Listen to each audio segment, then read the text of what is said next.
잘, 아, 잘 갔다 오세요. 네.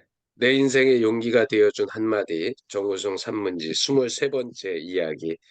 바닥이 판판한 돌만이 주춧돌이 되는 게 아니다. 오늘도 내용이 기대가 됩니다. 오늘 주인숙 선생님, 그 다음에 김일, 임혁수, 이렇게 순서로 가도록 하겠습니다. 바닥이 판판한 돌만이 주춧돌이 되는 게 아니다. 한때 회사지를 다닌 적이 있습니다. 그곳엔 새벽 별빛을 바라보는 스님들의 법문 소리도 안양의 발걸음 소리도 오래전에 사라져 보이지 않습니다. 비바람에 풍화된 세월의 흔적이 이리저리 부서진 기와 조각이나 돌탑의 옥개석에 묻어 나뒹 겁니다. 높은 안간지 주만이 반쯤 허리 잘린 석굴들을 물끄러미 바라봅니다. 잡초더미에 파묻혀 기우뚱 쓰러진 돌탑의 자세가 깊은 무건의 자세인 듯해서 고요하고 아름답습니다. 새 한 마리가 그 탑에 앉아 먼데 산 그림자를 바라보면 마치 제가 그 새의 영혼인 양 느껴집니다. 그래서 폐사지에 가면 부처님의 눈길과 손길이 더 따뜻하게 느껴집니다. 제대로 가람 형식을 갖춘 사찰보다 더 정감이 가는 폐사지야말로 어쩌면 내 인생의 터전일지도 모릅니다. 폐사지에 가면 가끔 주춧돌을 눈여겨볼 때가 있습니다. 폐사지의 주춧돌을 자세히 살펴보면 어떤 것은 나무 기둥이 놓였던 자리가 동그랗게 잘 다듬어져 있는가 하면 또 어떤 것은 다듬어지지 않고 울퉁불퉁한 것도 있습니다. 주춧돌은 집을 짓기 위한 기둥을 세울 때 꼭 필요한 존재입니다. 기둥은 맨 땅이 아닌 주춧돌 위에 세워야 기둥으로 쓴 나무가 눈비에 젖거나 습기에 상하지 않습니다. 그래서 오랜 세월이 지나 지붕을 받치던 기둥은 다 사라져도 주춧돌만은 남아 있습니다. 저는 그런 주춧돌을 볼 때마다 주춧돌로 쓰이는 돌은 따로 있다고 생각했습니다. 나무 기둥을 돌 위에 똑바로 얹히기 위해서는 꼭 바닥이 판판해야 주춧돌로서 쓸모가 있다고 생각했습니다. 어려서부터 보아온 주춧돌이 대부분 그랬기 때문입니다. 그런데 꼭 그렇지만은 않다는 것을 아닌가? 어느 한옥 관련 책을 통해서 알게 되었습니다. 임금이 살 궁궐이나 고관에 집을 지을 때는 건축 미학적 측면에서 돌을 미끈하게 잘 다듬어 주춧돌로 썼지만 일반 백성들이 살 집을 지을 때는 생긴 돌 모양 그대로 주춧돌로 썼습니다. 그것은 돌의 생긴 모양에 따라 나무 기둥의 밑부분을 파내면 되었기 때문인데 그렇게 하는 것을 그랭이질 또는 그레질이라고 합니다. 그랭이질을 하면 돌바닥이 울퉁불퉁해도 집의 기둥을 세우는데 는 아무런 문제가 없습니다. 돌을 다루기보다 나무를 다루는 게 더 쉽기 때문입니다. 때문에 나무 밑둥을 돌 모양에 맞춰 파냅니다. 돌과 나무라는 성질이 전혀 다른 두 물체를 접착제나 못 하나 쓰지 않고 하나로 만드는 그랭이 질은 간단하면서도 절묘해 아무나 하지 않습니다. 뛰어난 눈과 고도의 기술을 필요로 해 대목장 중에서도 건축 현장을 통솔하는 우두머리 노편수가 맡아서 했습니다. 이렇게 우리 선조들은 바닥이 판판한 돌이 아니라도 얼마든지 주춧돌로 사용했습니다. 바닥이 판판한 돌만이 주춧돌이 되는 게 아닙니다. 청년 시절부터 이 사실을 늘 잊지 않았습니다. 인생이라는 집을 짓기 위해서는 바닥이 판판한 주춧돌이 필요했으나 그런 돌은 애초부터 제 인생에 존재하지 않았습니다. 처음에는 내 인생의 집을 제대로 짓기 어렵다고 생각했으나 그랭이질을 알고부터는 바닥이 판판하지 않은 돌로도 지을 수 있다고 생각했습니다. 너무 허술해서 곧 무너질 것 같은 내 인생의 집이지만 그래도 지금 이 정도나마 지을 수 있었던 것은 바로 글행이질에 대한 이해와 믿음 때문이라고 할 수 있습니다. 가끔 청계천에 나가면 전태일 거리까지 걸어가 봅니다. 전태일은 바닥이 판판한 돌이 아니었지만 우리나라 노동자의 아버지라는 주춧돌이 되었다는 생각을 하면서 걸어가 봅니다. 초등학교를 중퇴한 그는 청계천 평화시장의 미싱사였습니다. 수출용 전자제품인 가발과 의류 등의 공장이 확대 일로에 있던 1970년대의 평화시장은 저임금지대의 지뢰밭이었습니다. 그는 그런 지뢰밭, 허리 한 번 제대로 펼 수 없는 다락방 같은 노동 환경 속에서 저임금에 시달리며 일하다가 동료 노동자들의 삶을 위해 22살 자신의 목숨을 바쳤습니다. 몸에 석유를 뿌리고 평화시장 앞에서 내 죽음을 헛되이 하지 말라는 근로기준법을 준수하라. 우리는 기계가 아니다 하고 외치며 분신의 불길 속에서 쓰러졌습니다. 보다 2살 위인 전태일은 고향이 나와 갔습니다. 내가 대구의 고등학교를 졸업하고 서울에서 대학을 다니는 동안 그는 일찍이 서울로 와 평화시장 미싱사로 또 재단사로 열심히 노동 현장에서 살았습니다. 어, 고백하자면 저는 1970년대가 전대가 저물 때까지 전태일이라는 이름만 알았지 왜 그가 분신해야 했는지 몰랐습니다. 그러다가 조영래 변호사가 쓴 전태일 평전, 어느 청년 노동자의 삶과 죽음을 읽고 그의 죽음이 우리 현대사에 어떠한 의미와 가치를 지니는지 알게 되었습니다. 전태일 평전을 읽으며 저는 그의 죽음 앞에 고개를 숙였으며 분신 직전에 쓴 그의 글을 몇 번이나 되풀이해 읽으며 감동의 눈물을 흘렸습니다. 친구여, 나를 아는 모든 나여, 나를 모르는 모든 나여, 부탁이 있네. 지금 이 순간에 나를 영원히 잊지 말아주게. 그러고 바라네. 그대들 소중한 추억의 서재에 간직하여 주게. 내성 번개가 이 작은 육신을 태우고 꺾어버린다 해도, 하늘이 나에게만 꺼져 내려온다 해도, 그대의 소중한 추억에 간직된 나는 조금도 두렵지 않을 걸세. 그대들이 아는 그대의 영역의 일부인 나, 그대들이 아는 그대들의 전체의 일부인 나, 힘에 겨워 굴리다 다 못 굴린, 그리고 또 굴려야 할 덩이를 나인 그대들에게 맡긴 채 잠시 다니러 간다네. 잠시 쉬러 간다네. 어쩌면 반지의 무게와 총칼의 질타에 구애되지 않을지도 모르는, 알기를 바라는 이 순간 이후의 세계에서 내 생에 다 못 굴린 덩이를 목적지까지 굴리려 하네. 이 순간 이후의 세계에서 또다시 추방당한다 하더라도 굴리는데 도울 수만 있다면, 이룰 수만 있다면. 당신을 음, 앞두고 누가 이런 글을 쓸 수 있겠습니까? 그 누구의 시, 누구의 문장이 이토록 인간의 마음을 뒤흔들 수 있겠습니까? 인간이면서 어찌 이토록 절대적 사랑의 자세를 지닐 수 있겠습니까?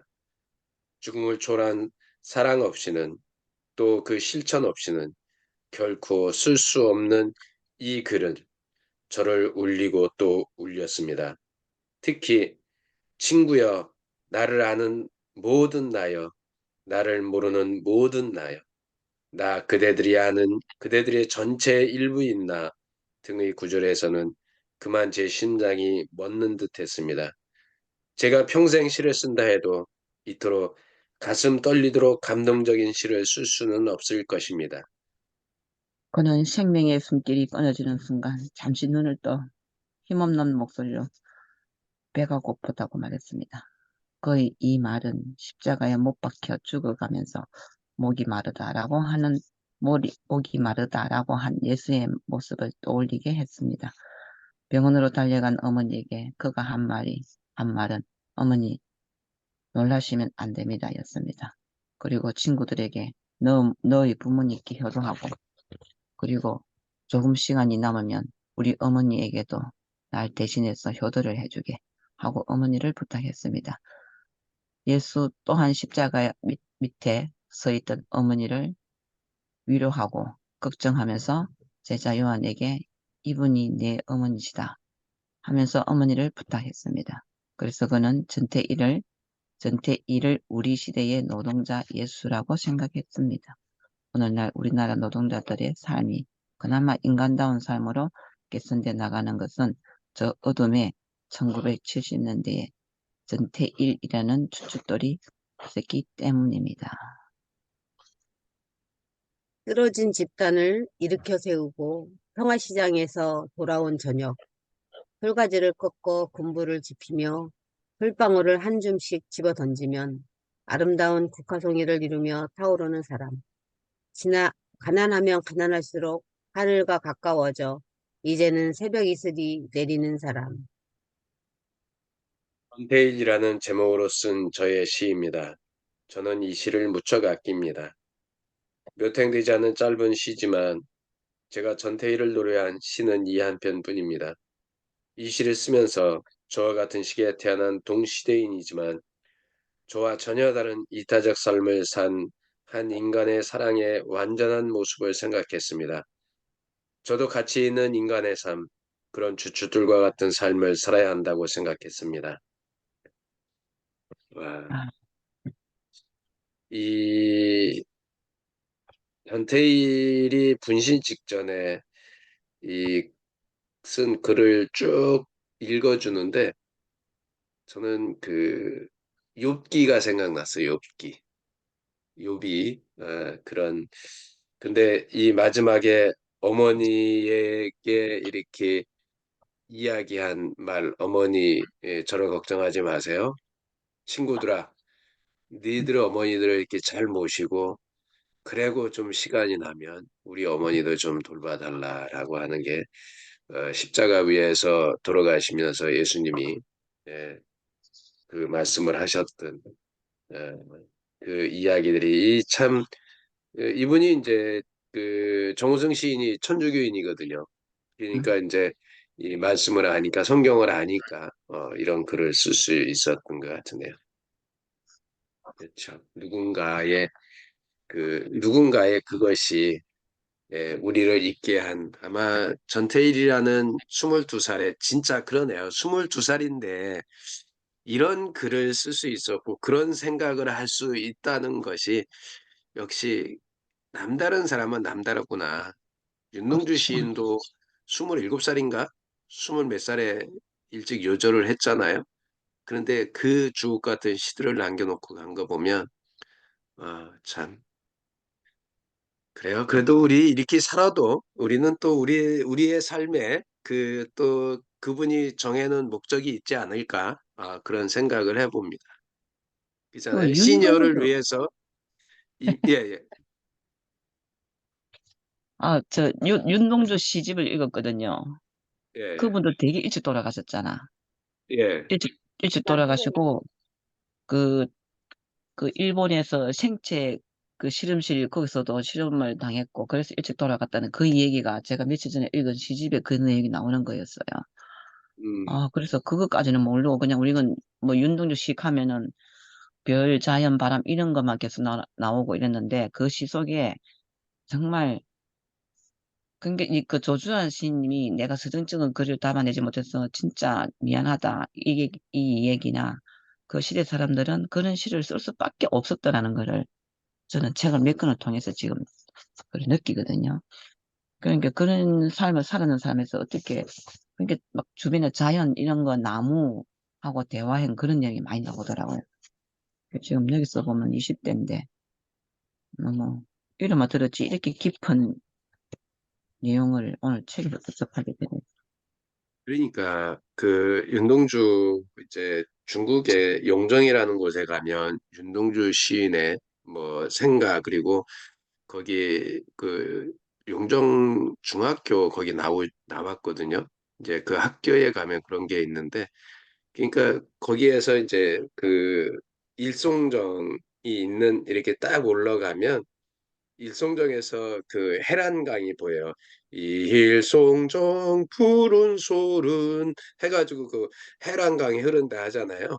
거기에 가면 그 위에서 해란강이 강이 크진 않는데 쫙 펼쳐져 있는 게 그러니까 어떻게 보면 그 평야지 같은데 이렇게 작은 산 하나 있어요. 큰 산도 아니야. 작은 산 하나 있는데 거기가 다 보이는.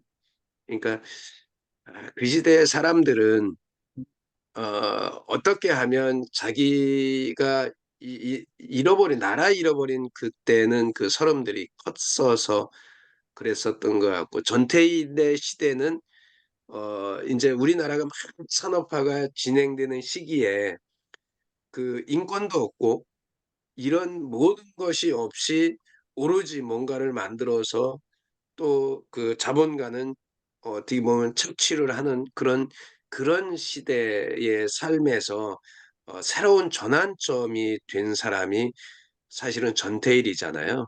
음, 우리나라의 노동계의 혁신을 그러니까 일으킨 사람인데 그분이 그냥 노동 이런 혁신만 일으킨 게 아니라 이런 시한 구조를 보면서 이 글을 보면서 진짜 깨어 있는 선각자였구나. 음, 저는 그새 전에 여태까지도 전태일에 대해서 그냥 노동자라고만 생각했는데 이 글을 보니까 이분이 그냥 노동자가 아니구나. 깨어 있던 분이구나. 전태일 평전 한번 읽어봐야 되겠네, 이거 책을. 음, 맞아요.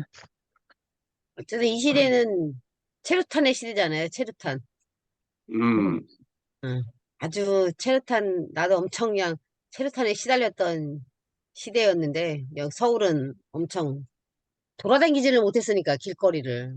음, 음, 대학생들 데모한다 아유, 하면은 걸어다니다가 무조건 카페로 들어가지 않으면 다 잡혀가 버리는 시대였기 때문에 음, 엄청 우리 도망 다녔어요. 막 나가지도 못하고 그냥 영등포 나갔다가 그냥 대학생들도 대모한다 그러면은 일찌감치 카페 들어가서 앉아 있어야지. 안 그러면 잘못하다가 그냥 데모하는 사람으로 잡혀가 음. 갖고서는 어떻게 사라질지도 모르는 시대였기 때문에 진짜, 진짜 그 시대, 우리 그날, 그거를 나도 뭐 일, 어쨌든 눈앞에서 다 보고 겪은 사람 중에 한 사람이 전태일 이분에 대해서는 좀 생각은 하고 있죠. 그러니까 또 음, 나도 어쨌든 노동자이기 때문에 음, 우리도 나는, 데모하러 가고 그러면은 무서워요. 막 경찰들 막 그냥 차 위에 올라가서 그냥 물대포 쏘고 막 진짜 분신하고 하는 사람들 보면 아무나 할 수는 없는 거지. 네. 근데 그냥 어떻게 보면 분신하는 거하고 이 글을 써놓은 거 보니까 이분은 나름 책을 읽었던 뭐 했던 학교를 안다는 거지 배우지 않은 사람은 아니다라는 생각이 되게 많이 드네요. 글의 내용에 깊이가 있잖아요. 그러니까 그 예전 분들이 뭐 꼭 그 소학교를 다녀야 보통 학교를 국민학교를 다녀야 그런 배우지 않고 집에서도 한학을 배울 수도 있고 배웠던 사람들이니까 저는 그 맞아요. 시절에 그 군대에 있어가지고요.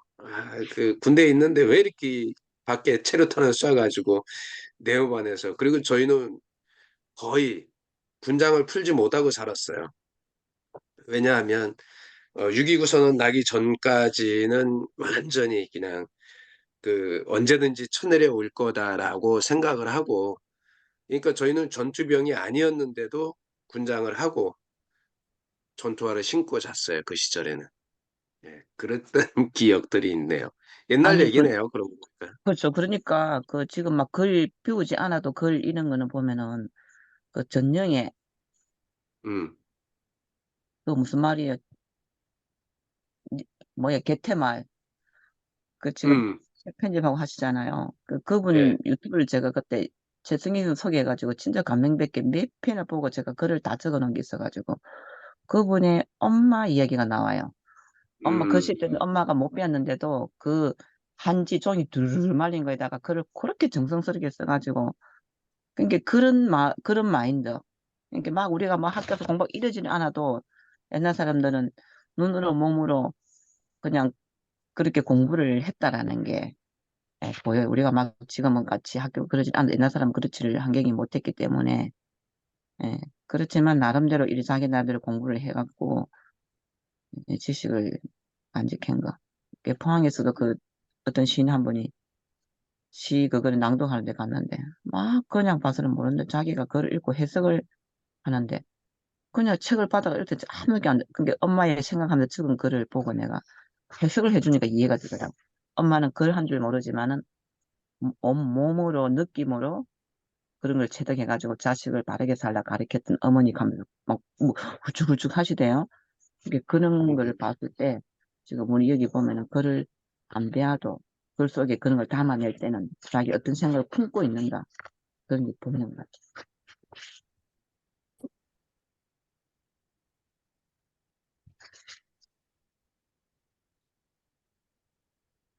네, 저는 우리 집을 지 김혜지 소장님은 이분이 어디, 22살에 문신했던 거죠? 그러니까요. 네. 22살 때. 22살 때.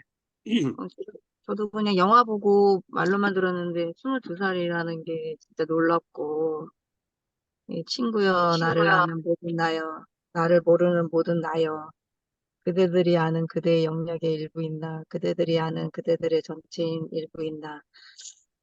그러니까 이분한테 좀 이거 시를 보면서 간절한 게 느껴지는 것 같아요. 이분의 음, 간절한 외침이 시에서 시하고 외치는 거하고는 전혀 상반된 거 아니에요? 근데 이 잔잔한 시에서 그분의 외침, 간절한 외침? 그런 것들이 좀 느껴지는 것 같고, 진짜 좀 숙연해지는 것 같네요. 그리고 이 시를, 팀원들이랑 좀 한번, 팀원들한테 카드 쳐가지고 좀 줘야 되겠다 싶은 생각이 들고, 와, 정말 감동적인 것 같아요. 그러면서, 어떻게 보면 표면적으로 보면은 배우지 못했고, 음, 보면은 직업에 뭐 또 이제 거의 그 아래인 거잖아요. 그 직종 자체가. 근데 그런 분이 이런 큰 일을 해냈는데, 뭐 제목처럼 다 그러니까 다 자기의 그 쓸모가 있어서 태어나잖아요. 영어에도 너는 나의 쓸모야. 막 이런, 뭔 영화더라. 그것도 있었던 것 같은데, 음, 욕심인 것 같아요. 자기가, 저도 포함해가지고 뭔가 되겠다, 뭐 이렇게 그 안 된 것에 대한 거는 욕심인 것 같아요. 근데 내 자리에서, 내 위치에서 엄마로서, 아내로서, 또 딸로서, 뭐 그런 여러 가지 역할들을 생각하면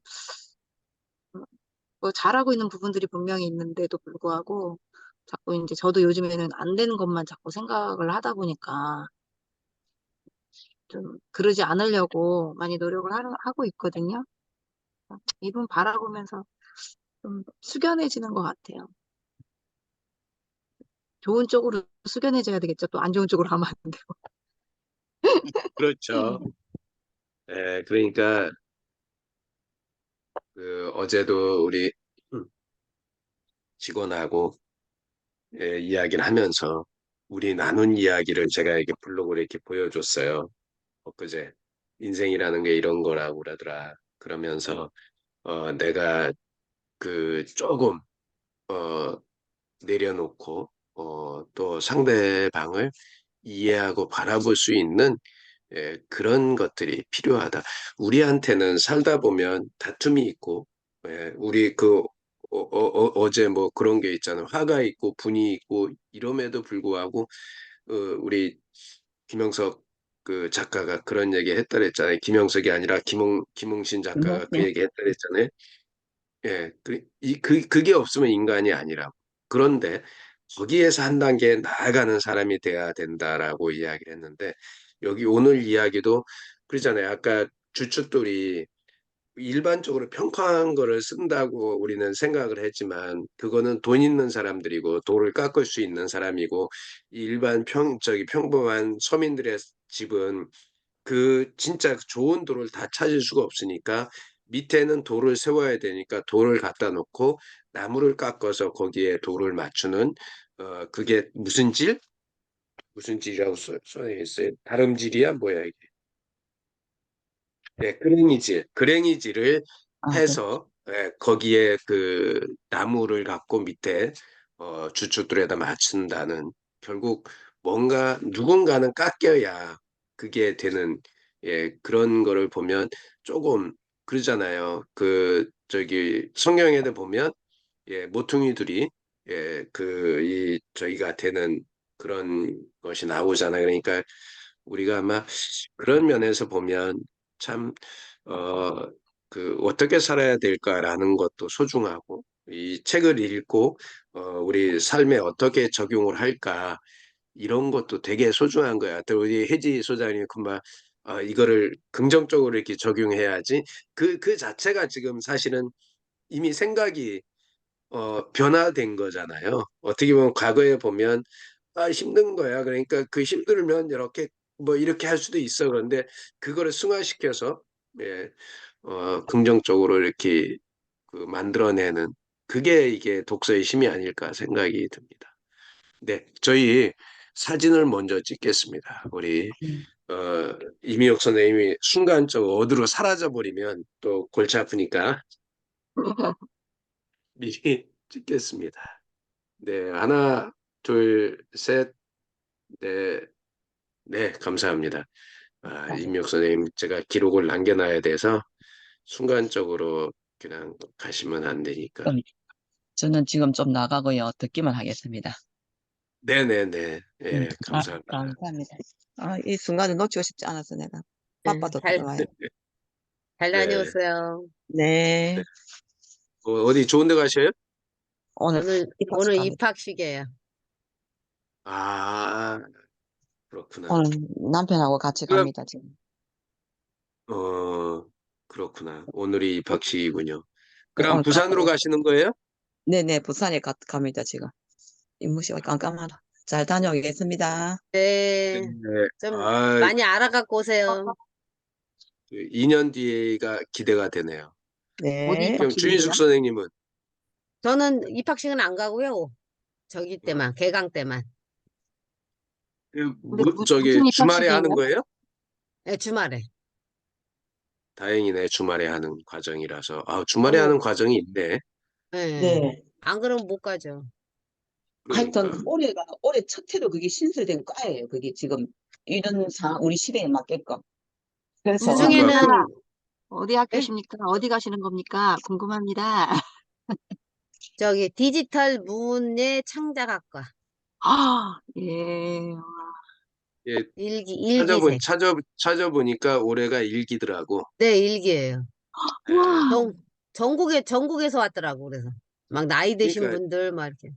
전국에서 처음으로 만든 학과더라고.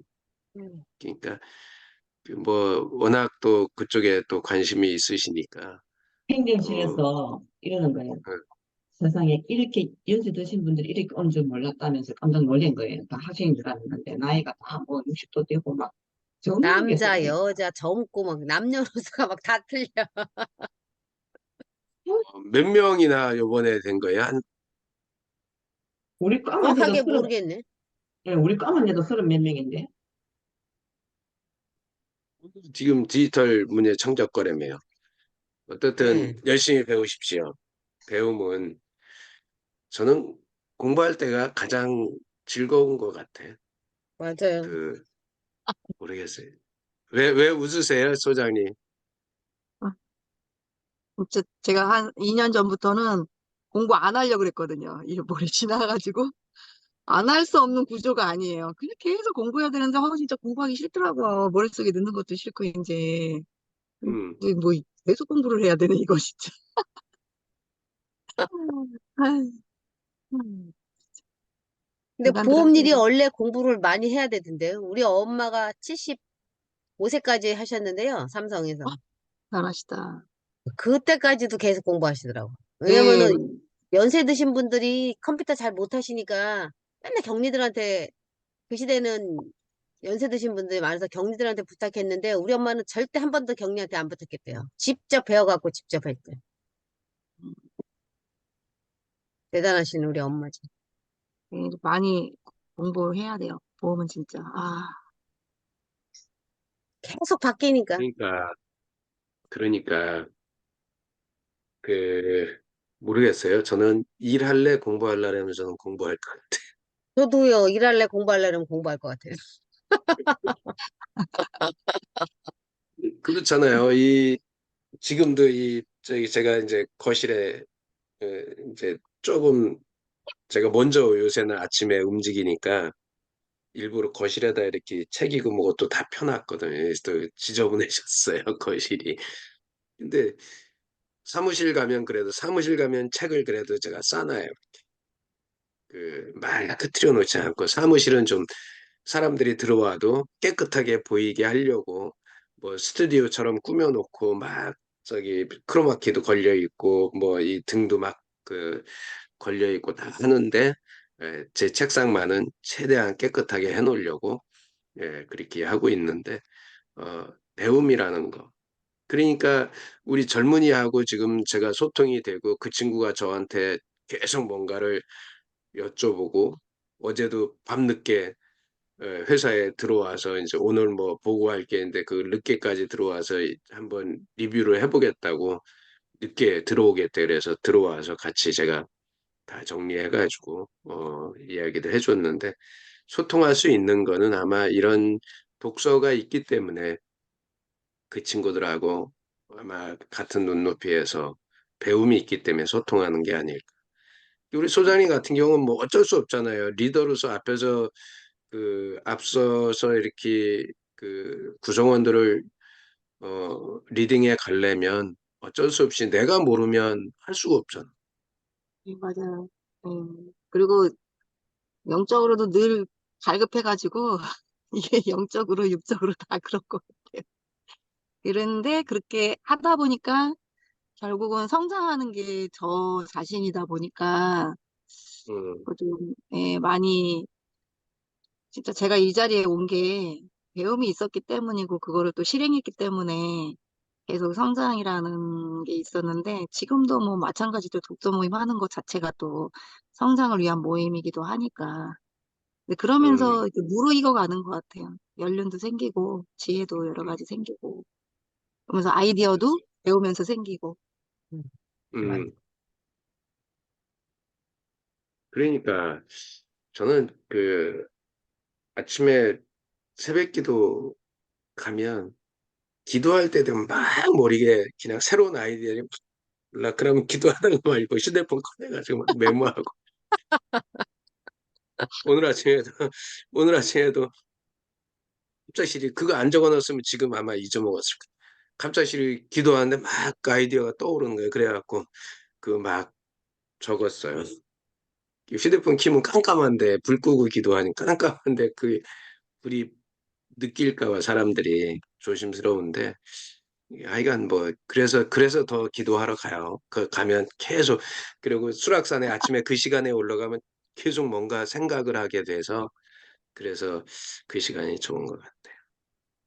여튼 예, 우리가 이 시간에 오늘 아침에도 그러잖아요. 꼭 좋은들이 주춧들이 되는 게 아니라 우리 모두가 저 잘난 사람만 되는 게 아니라 우리 모두가 그런 게 될 수가 있고 그렇게 하기 위해서 한 번 더 배우고 읽는 거 아닌가. 오늘 아침에 전태일 열사의 이야기를 또 들으면서 그렇구나.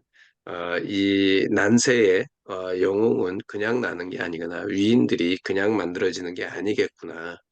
우리도 그러니까 우리 뭐 준익 선생님이나 임yok 선생님이나 이 새로운 도전을 그렇잖아. 미쳤잖아. 서울에서 왜 부산까지 공부를 하러 가냐고. 예. 우리 신랑이 아무리 좋은 그랬어요. 사람이 예? 우리 신랑이 그랬다고. 아무리 좋은 사람들과 좋은 거를 배운다고 해도 미치지 않고는 그게 될 수가 없는 거거든요. 그리고 그 안에는 미친다는 거는 그 안에 열정이 있다는 거. 그리고 미친다는 건 그 안에 꿈이 있다는 이야기거든요. 미치면 세상이 그러니까 보인다니까 한번 세상 좀 보려고요. 그러니까 제가 한때 팀 구호를 뭐라 그랬냐면 미쳐보자 미쳐보자 이 년만 미쳐보자 스마터스 화이팅 그거 그거를 그러니까 외치겠거든요. 미쳤어요. 효과가 있었나요? 예. 더만 효과가 있었던 것 같아요. 그러니까 그 임계점을 경험해보라고 해고 싶었는데, 아이, 말들을 잘 안 들어. 그래도 나름의 그러니까 뭐 효과는 있었죠. 그 네트워크 책에 보면 1년만 미쳐라라는 책이 있어요. 1년만 미쳐라.